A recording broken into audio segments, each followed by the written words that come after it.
लोग उन्हें mother Teresa के नाम से जानते हैं। जब भी उनका नाम आता है तो बताया जाता है कि वो करुणा, दया और सेवा भाव की प्रतिमूर्ति थी।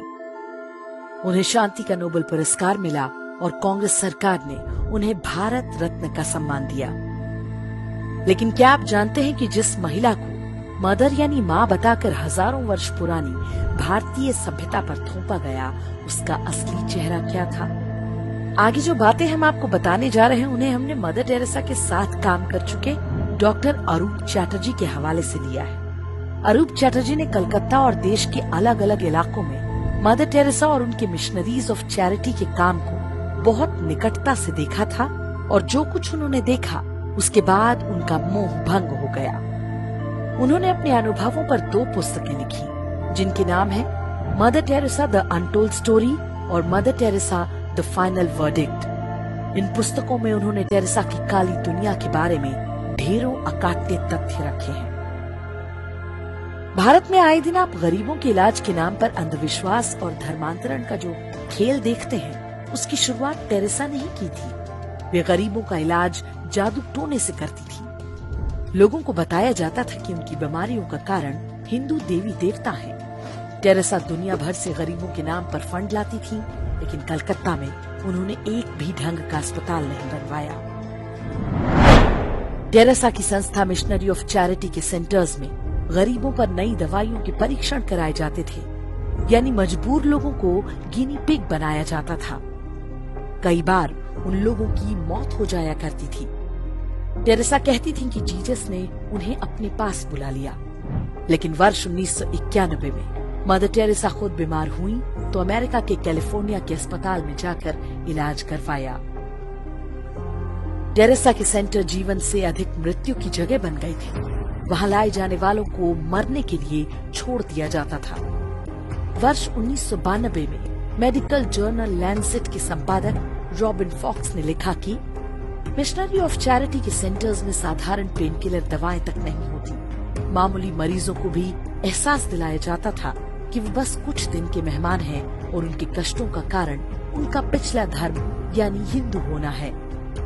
उपचार न मिलने के कारण हर दिन बड़ी संख्या में लोगों की मौत होती थी, जबकि उन्हें सामान्य दवाओं और देखभाल से ठीक किया जा सकता था। मिशनरी ऑफ चैरिटी के सेंटर्स में उन्हीं गरीबों को खाना दिया जाता था जो ईसाई बनना स्वीकार करते थे। डॉक्टर अरूप चैटर्जी ने बताया कि कोलकाता सेंटर में मात्र 300 लोगों के लिए खाना बनता था, लेकिन टेरेसा प्रचार करती थी कि वे हर दिन हजारों लोगों का पेट भर रही हैं। टेरेसा जिन गरीबों के बच्चों को अपने सेंटर्स में लेती थी, उनके माँ बाप से एक फॉर्म भरवाया जाता था कि अब उनका अपने बच्चे पर कोई दावा नहीं होगा। कुछ को यूरोप भेज दिया जाता था, जिनका बाद में कोई रिकॉर्ड नहीं मिला।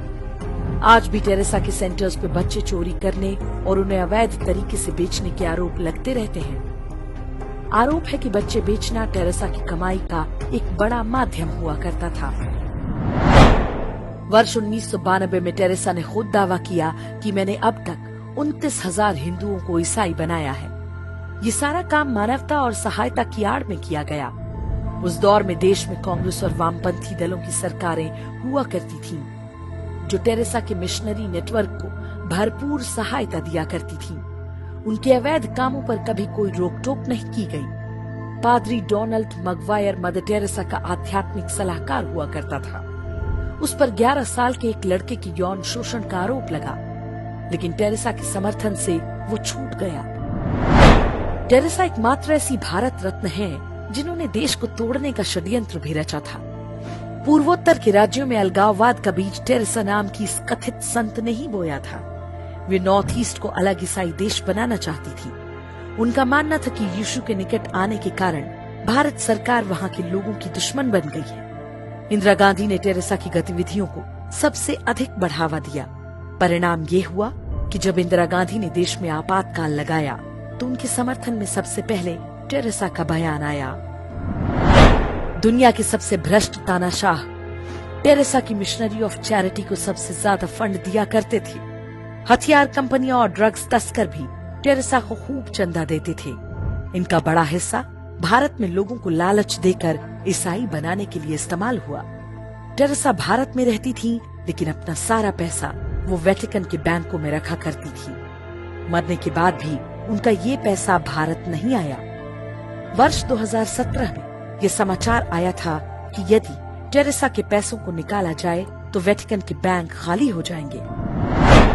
वर्ष 2016 में वेटिकन ने टेरेसा को संत की उपाधि दी थी। जिन 2 चमत्कारों के आधार पर उन्हें संत घोषित किया गया वो दोनों फर्जी साबित हो चुके हैं। दावा किया गया था कि पेट में ट्यूमर से जूझ रही पश्चिम बंगाल की एक महिला मोनिका बेसरा ने एक दिन अपने लॉकेट में मदर टेरेसा की फोटो देखी। उसके बाद उसका ट्यूमर पूरी तरह ठीक हो गया। लेकिन जिन डॉक्टर्स ने मोनिका बेसरा का इलाज किया था उनका कहना है कि टेरेसा की मृत्यु के कई साल बाद भी मोनिका दर्द सहती रही थी। इस दौरान वो लगातार दवाएं लेती रही। दूसरा दावा ब्राजील के एक व्यक्ति के बारे में किया गया था। बाद में वो भी फर्जी निकला। टेरेसा के अंधविश्वासों की कहानी यहीं खत्म नहीं होती। वे अपने हर प्रवचन में बताती थीं कि सूरज धरती के चक्कर लगाता है। एक बार इंटरव्यू में पूछा गया तो कहा, बाइबल में लिखा है इसलिए यही सही है। टेरेसा आधुनिक विज्ञान की बातों को मानने के बजाय बाइबल में लिखी मूर्खतापूर्ण और दकियानुसी बातों को ही मान्यता देती रही।